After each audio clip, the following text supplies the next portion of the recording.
Three, two, one, action. Okay, hi. Yes, I'm Peter Brooks, and I'm here with Paula Crabtree.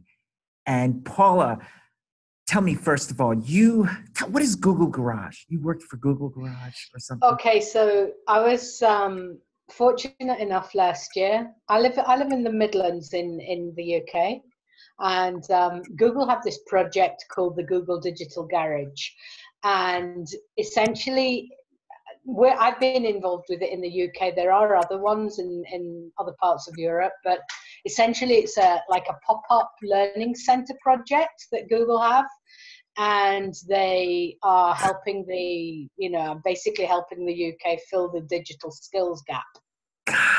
So, because unbelievably, there are like 1.2 million people in the UK at the minute who've never been on a computer.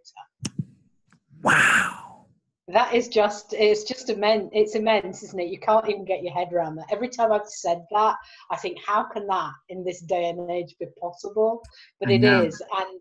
And so there is a dire need I think throughout the world. It's not just a UK problem, It's like everything's kind of moving towards digital in terms of just basic functioning, online banking, everything that's to do with governments. Obviously, the people who run the country want everything to be online because it's more cost effective.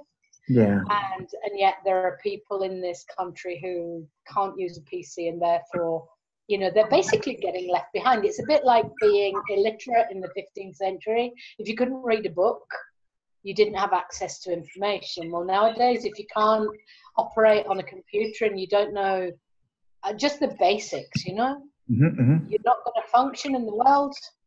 Fascinating. So I was teaching entrepreneurs, among others, and different levels of training. I did Start Your Own Business, which was like a 5-session course. And I was teaching entrepreneurs who wanted to, they had an idea, maybe some of them maybe had even got started. They're at different stages of development. And we took them through this process of trying to decide what was a business, or what was, if you wanted to work for yourself, what was involved, what did you need to do if you wanted to take your business online. And another session that I used to run was social media management. So, looking at how you could use social media as a business tool. And what I found a couple of things. One of the things that I found was that there's a kind of a mismatch between how people view social media as a social user and how people use social media as a business person. Yes. Very, very different two very, very different things, yeah? Beautiful. As if you're a social user, everything's free. You can go on Facebook for free, you can go on YouTube for free, you can go on Twitter for free, on Instagram for free. It's all free. It's great. And if you post once every 6 months, that's great too, but nobody cares. Mm-hmm. You can post once, and then you can, you might post a picture of your fluffy cat, or a picture of your dog having its breakfast, or like completely random stuff. Yeah, all great. But and because it's free, no, it doesn't matter. It's frivolous. It has no kind of meat and potatoes to it.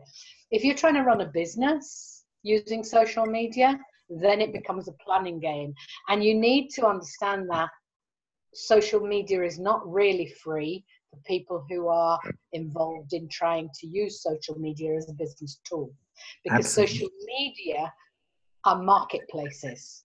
Mm-hmm. And each of these marketplaces treat their customers as their customers. So Google has its customers, Facebook has its customers, Twitter has its customers, and they're all competing with each other.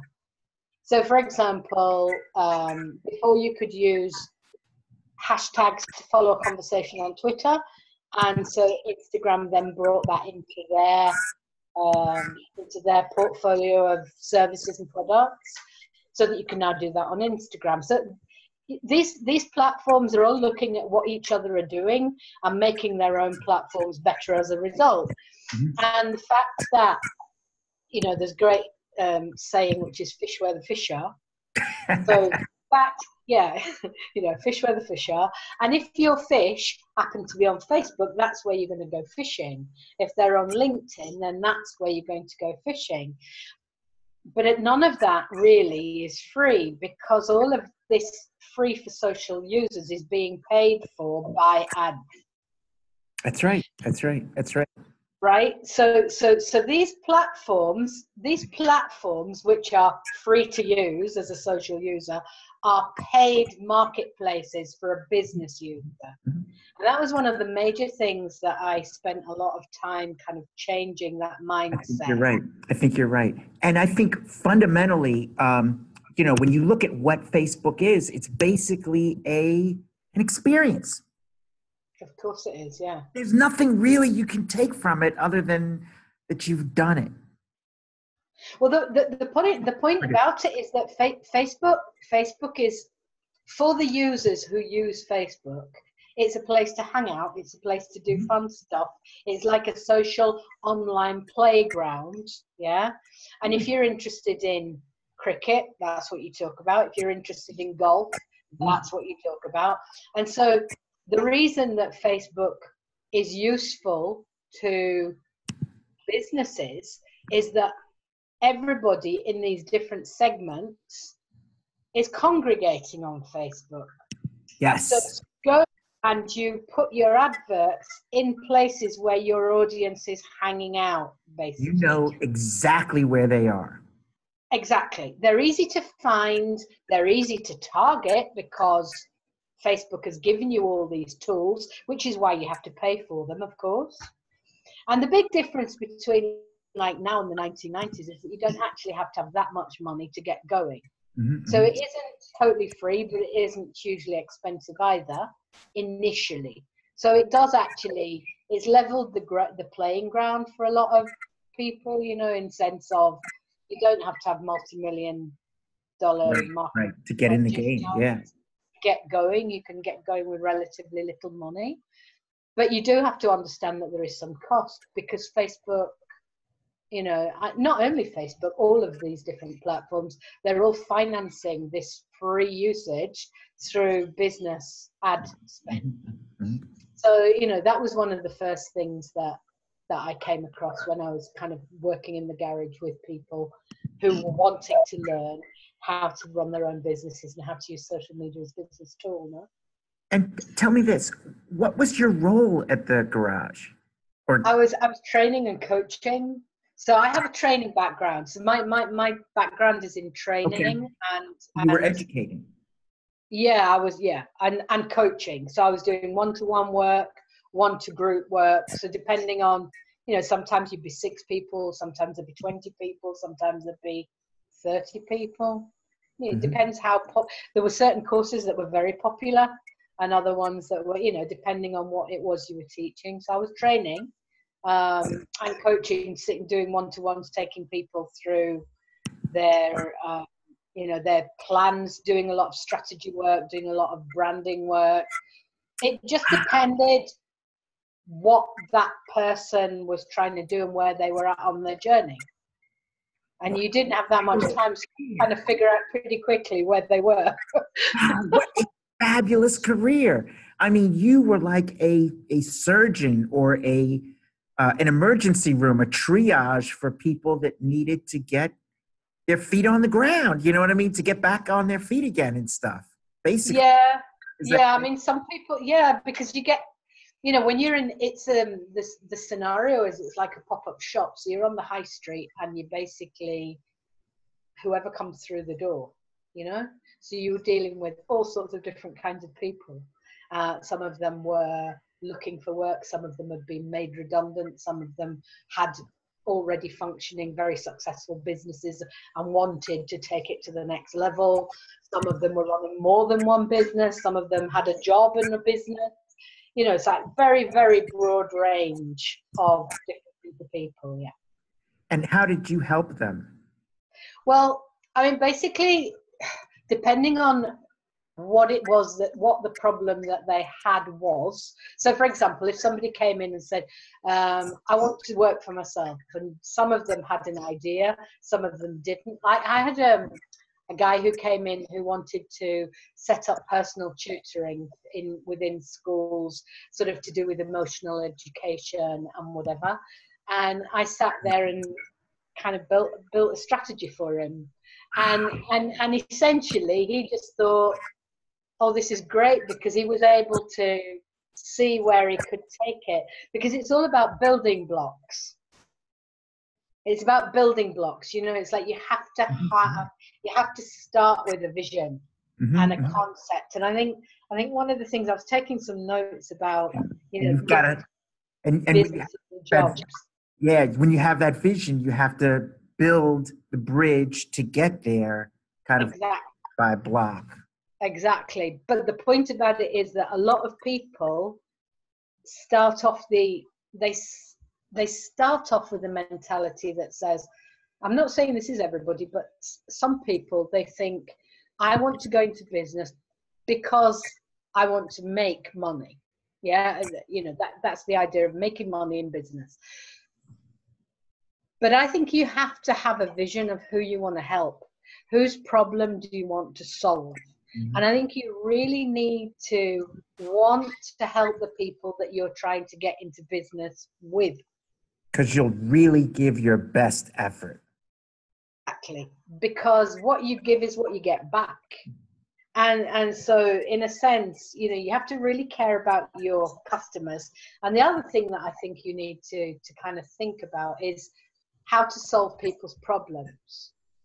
So a lot of people, when they come into the social media marketing sphere, and they're looking at how to use social media to grow their business, they're thinking, this is my product, this is my service. And when you say to them, well, what problem does it solve? What do you actually, you know, whose problem are you solving? First, whose problem are you solving? And how are you solving it? You know, what is the problem? Who's got the problem? And how are you going to solve that problem? And then why is your solution better than somebody else's solution, for example, yeah? But if you think in terms of products and services, it's very different. It's very complex, if you like, to start and think about how to put something on social media. Because if you don't know who you're serving, how on earth are you going to target them? It's true. It's true. Do you see what I mean? Yes. You know, it's like if you don't know who you're trying to talk to, how on earth are you going to make the message fit, you know, match the market? Because it's market to message match, rather message to market match. If you're not talking in the right language, then you're going to your communication is going to go like that, is it not? And that's that persona, the demographics. That's the absolutely right. The tribe, if you will, or the group that you're speaking and to. So you need to be, it's like a lot of it's psychology. You need to be able to get into people's heads and know how they think and what their pain points are and what they want to achieve. And then you might start to have the basis of a conversation. Yeah, because you can only create a campaign and a conversational flow, and that conversational flow is the bedrock of creating know, like, trust. So for example, if somebody doesn't know you and they're completely cold, the conversation you're going to have with them is very different to somebody who's been following your blog, for example, for 3-4 months. Very different conversation. And the kinds of planning that kinds of activities that you're going to put together in their social media plan is going to be very different if you're at the beginning or if you're in the middle or if you're at the end and you're ready to upsell into something better, bigger, deeper, you know? And so there's a kind of a match, you know, between cold, warm and hot, and know, like and trust.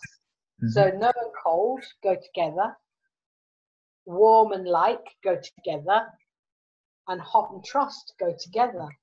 And they kind of weaves itself like a river through all of your communication strategy. Right. So, And how do you gain that trust? How do you eventually get there to the end? well, I think the way that you gain trust is by delivering on what you say. It was the golden rule of sales, isn't it? Under promise and over deliver. But essentially, trust is built by delivering on what you say you're going to do.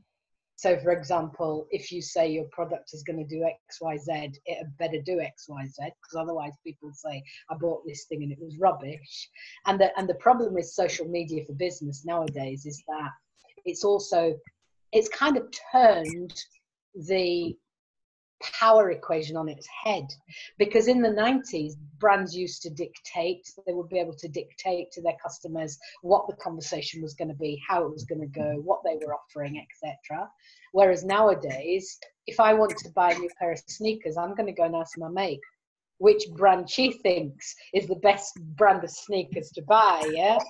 And so if I'm asking my best mate, then obviously, do you see what I'm getting at? It's like social has leveled the playing field, not only in terms of little guys being able to get into the business, i.e. into the business of business, and being able to run their own operations on often shoestring budgets, but it's also leveled the playing field in terms of giving people a voice. So people people have a voice through social media. You know, if you're sitting in an airport and your plane has been on the ground for 3 hours, you have 360 people all tweeting, you know, the travel company saying what is happening with this flight.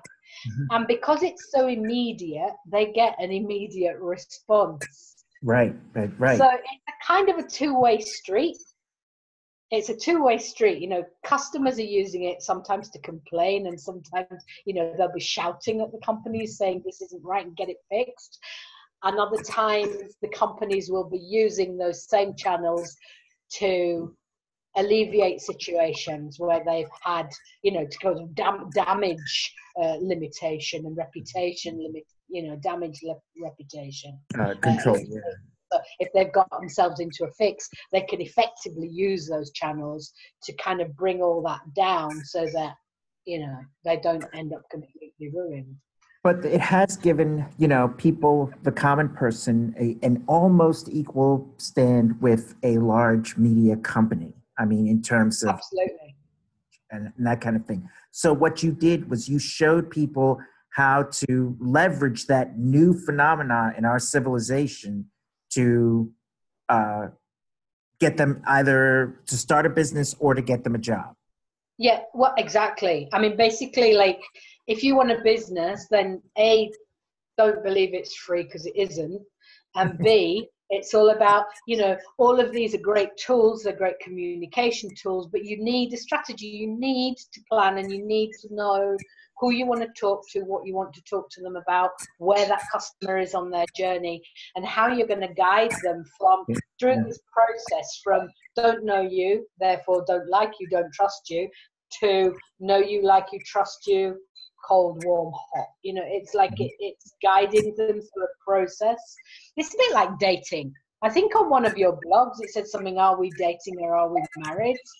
One of those. Yeah, there was a blog like, are we dating? And I just looked at that title and thought, quite, that's exactly where it's at. You know, you don't go out to dinner on the first date and say, will you marry me? I mean, I'm sure it has happened in the history of Sure. Generally speaking, people take time to warm up, to you know. And I think if you take that analogy to its logical extension, you know, in terms of the building of trust, I mean, one of my arguments is that we establish trust by giving. And so a man tells a woman, you can trust me, by giving her this incredible ring, which is more than he can afford, you know, as if to say, this is. Yeah, it's the symbol, isn't it? Of my commitment, yeah. Yeah. But I think reflecting on that and how it's affected your whole life. I know it's an amazing trap. It is an amazing trap, but it's true. It even goes back to your parents. I mean, the people who give you the most are the ones that you most appreciate.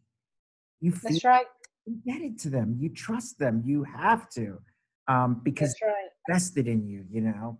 So, And it goes back to what I was saying to you about really caring, because you know the people who you really yeah, care about are the ones that you don't let down, or at least you try not to let them down. The ones that you really care about. So at some level, you do have to really care about who you're trying to help. that's right. That's right. If you don't, boy, I feel sorry for you. I don't know what to say if you don't care about the people you're trying to I help. think You're just, you I think the bottom line is that on social nowadays, if you don't care, you don't last long,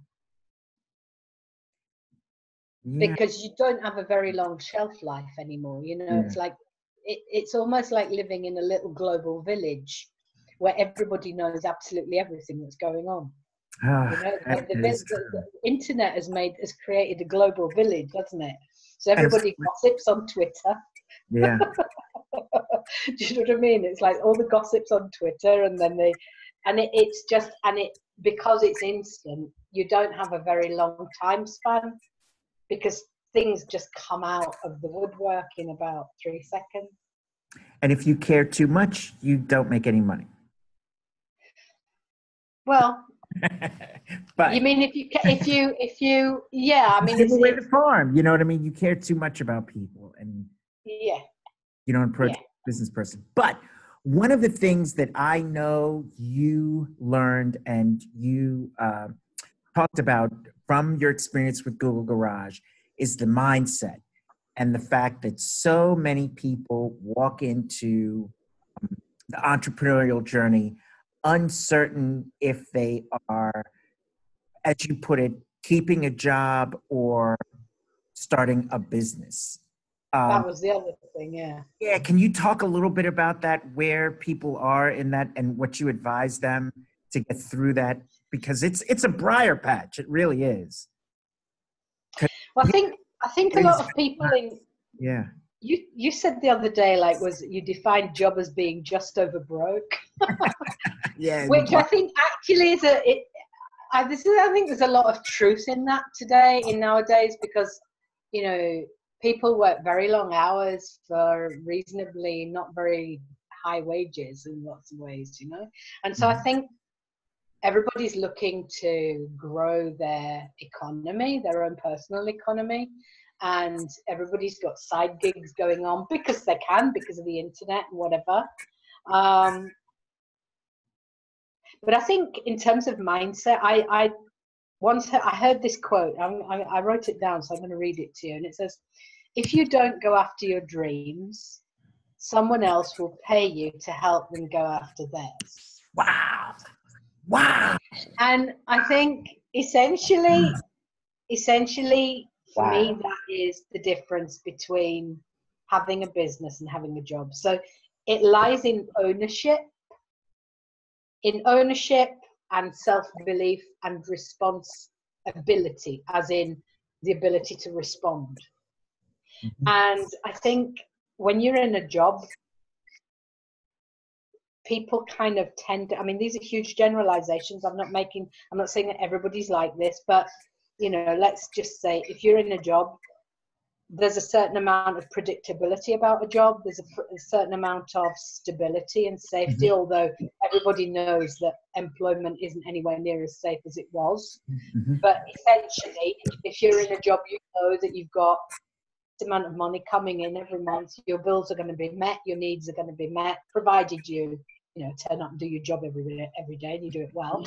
Um, you're in a functional role. So you might be a marketing manager or a finance manager, or generally speaking, some kind of internal, you know, part of the internal structure of a business. Mhm. And you will be fulfilling a functional role. And essentially, you'll be following somebody else's agenda. Mhm. It's a So you're great. following somebody else's agenda, you're meeting somebody else's goals, and you're following somebody else's strategy. Mhm. Mhm. And they are paying you to achieve their dreams. Yeah? Essentially, this is what I see. I mean, I'm not saying I'm right, I'm just saying this is what I see. And then, so that's in sort of employee mindset, that's what you get. in the general sense. And I think ultimately somebody else has the responsibility. Mm-hmm. Yeah, if everything goes completely wrong, it's somebody else's responsibility. So especially, if you work in a very, very large corporate organization, you can get lost in the jungle of corporate anonymity, and you get passed from, you realize this when you've got a problem and you're trying to solve it, and you get passed from pillar to post in various departments, and nobody's holding their hands up saying, this is my fault. It's like it just gets lost in this massive, corporativity, if you like. So I think that's the mindset of having a job.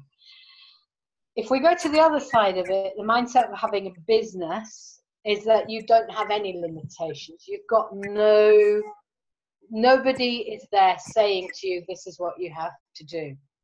So therefore, your business is you, and you are your business, which is why I do personal development for business people, because you are your business and your business is you. So where you are strong, your business will be strong, and where you're not so great, your business won't be so great.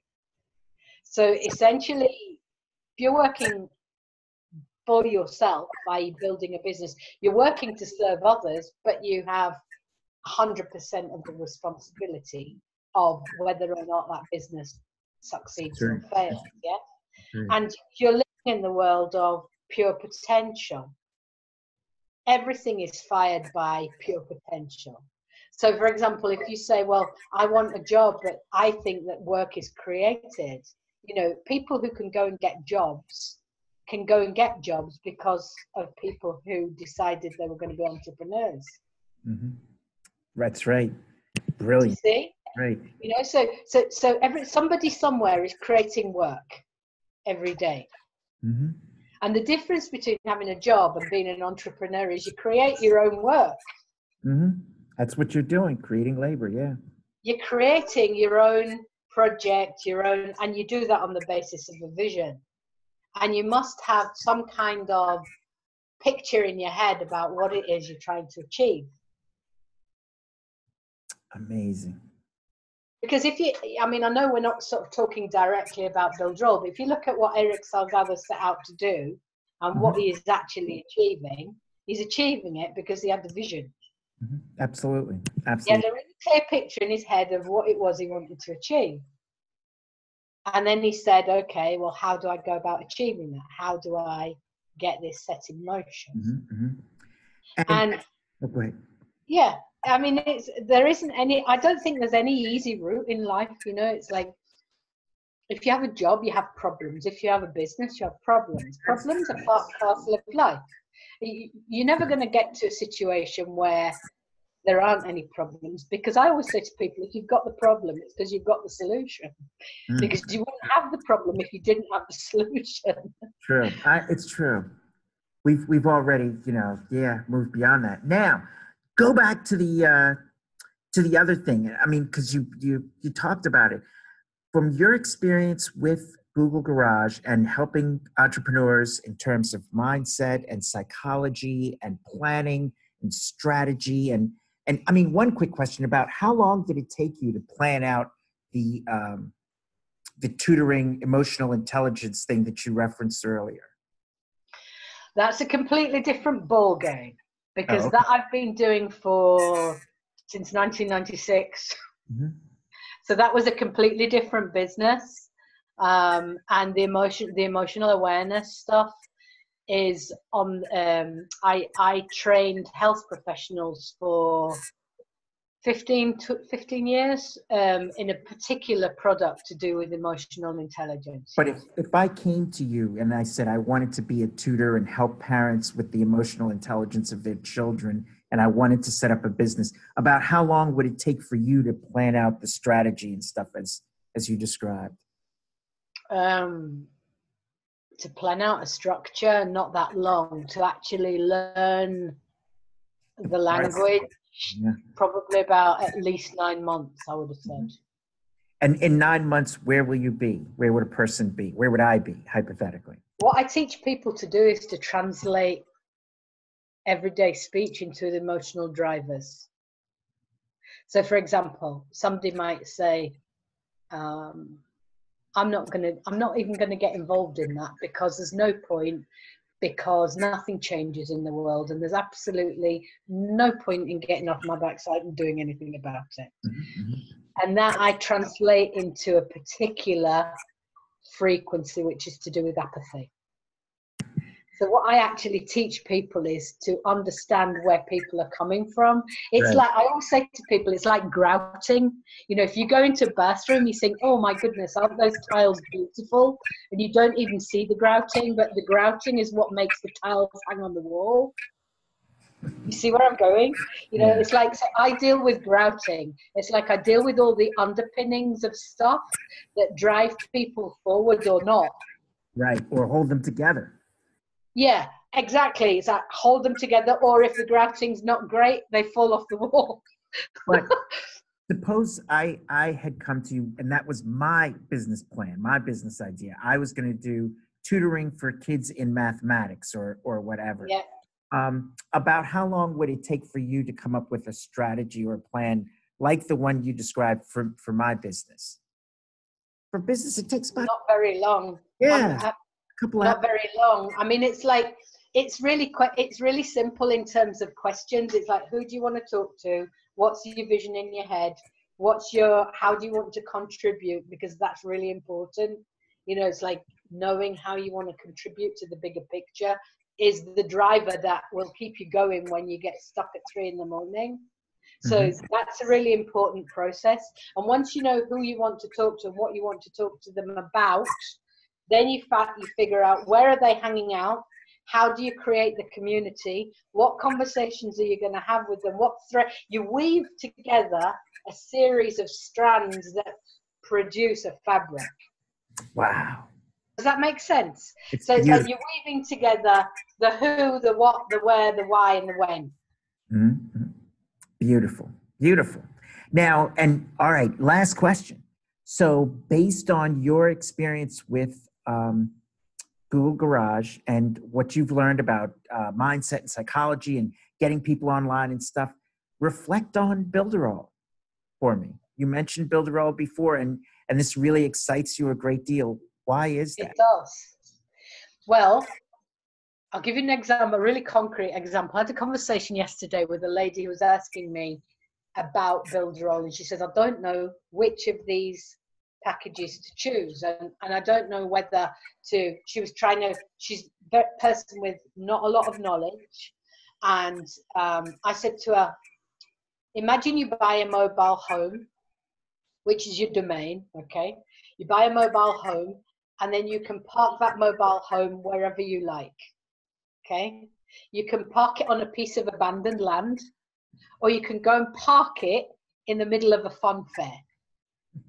So parking your mobile home in the middle in Builderall is like parking your home in a fun fair, because you're not just getting the piece of land to park the mobile home on, you're also getting a whole heap of toys that you can play with. Yeah. So this Wow. is the way that I explained this to her yesterday. And for me, Builderall, it has loads of tools and, if you like, toys. You know, you've got all these. You can educate. You can use the learning system. You can do webinars. You can automate all your emails. You can do all of it. It's a one-stop shop, really easy, because you don't have to have 15,000 different accounts. You don't have to integrate them all. It's all kind of just go. You open the door, you go into your office, and it's all just there for you to play with. But the point is, and it comes full circle to where we started this conversation. If you don't know who you're talking to, Yeah. and you don't know what you want to talk to them about, you can have all the tools in the world and they're going to do you absolutely no good at all. It's true. It's really true. You can build a website, you can have the greatest recording or anything idea, concept, and unless you're talking to people, it's, Builderall is a super powerful communication vehicle. It For is. me, Really that's is. the way I look at it. It's a super powerful communication tool, and it gives you all of the things that you need to be able to communicate with your audience. Mm-hmm. The backdrop to the communication is, you look at a picture and you know that in that picture you've got two people and a bicycle. But the backdrop to that picture is all the mountain ranges, and you look at that and you think, getting that bike up though that mountain's going to be hard work. You might have that thought. If you don't know what your backdrop is, you cannot tell a convincing story. You can't tell a story to anybody. You need to know what the backdrop of your business plan is. Absolutely, absolutely. I mean, it's kind of like something like Photoshop. Here we got this great program that is so powerful, we can do all that stuff, but what if you don't have any photographs? What good is it? So yeah, you can make use of it.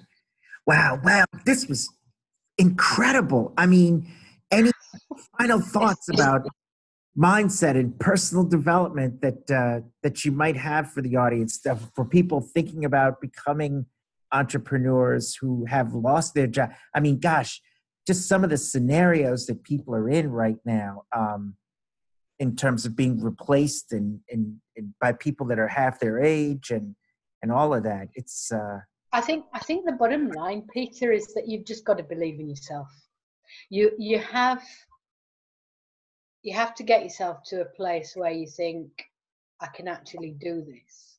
And in terms of Builderall, honestly, I've been playing around with tools for 15 years and I have never come across one that I found as simple to build a website as I have with Builderall. I've built 3 sites in 3 months, and it's really, for me, that's like a massive leap in terms of technical ability. Yeah? I agree. But you need to believe in your own capabilities. Yeah. It's If you need to, anybody can learn anything if they want to. If they want to enough. It's true, because I'll show dozens of students or people that you can build a website so easy and and if they're not ready to process it, they can't deal with it. You know what I mean? They may be shocked by it or whatever, or it may just go over their head because they're just not able to compute or listen to or understand what the power is that you're showing them at that time. Exactly, because they have. The thing is, it's like if you can tap into the innate fire that somebody has inside them. So, for example, somebody who's absolutely crazy about golf might want to build a golfing website or a golfing blog or whatever. If you can paint that picture inside their head of what they're going to be doing with that through using those tools, it's like they could see a reason why they should do this. People learn when they can see a reason why they should. Yeah. I think that's. So it's kind of relating the person to the business. Yeah. Wow, I can't. Builderall just reminds me so much of the printing press. It's like the Renaissance, man. We are really going to kick something off here. So, this was fabulous. Thank you so much for spending time with me. We are all so proud of the fact that you're a member of the Builderall family. I know, and I think we can all now, having seen the video, experience a taste of your vision and seeing how, and your excitement and seeing how your years of experience in working with something like Google Garage and in mind, a speech and language and that kind of thing is going to fit so nicely together with where Builderall and really the society is heading. So we just look forward to seeing you because, as we concluded, the Builderall is really a personal development platform as well. So it has to be. It has to be, it's like you can't separate people out from the business they're trying to run, So great. Anyway. All right. So thanks so much, Paula. Looking forward to more of these. Thanks again. Awesome. Thank you. See you later.